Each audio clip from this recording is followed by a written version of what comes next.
వాళ్ళు నీడండి నన్ను నీ పాదములయందు పడదీయవా దేవా, నీ మార్గమే నాకు ఆశ్రయము. నన్ను నీ పాదములయందు పడదీయవా దేవా, నీ మార్గమే నాకు ఆశ్రయము.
దయాప్రాప్తురాలా, నీకు శుభం.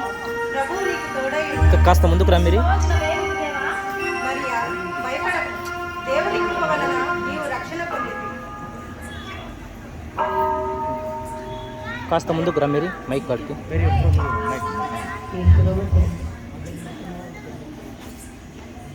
మరియా, భయపడకు. దేవుని కృప వలన నీవు రక్షణ పొందింది. ఇదిగో నీవు గర్భము ధరించి కుమారుని కని ఆయనకు యేసు అని పేరు పెట్టు. ఆయన గొప్పవాడే, సర్వోన్నతుని కుమారుడు అనబడెను. ప్రభువైన దేవుడు ఆయన తండ్రి అయిన దావీదు సింహాసనమును ఆయన పిచ్చును.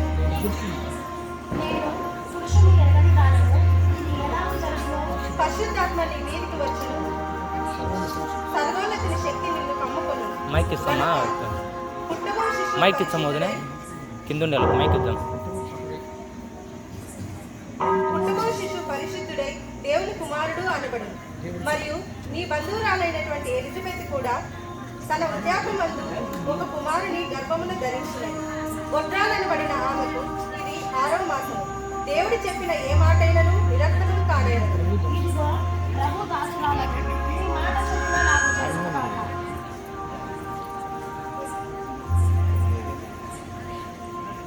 ఈ జగతి ఏ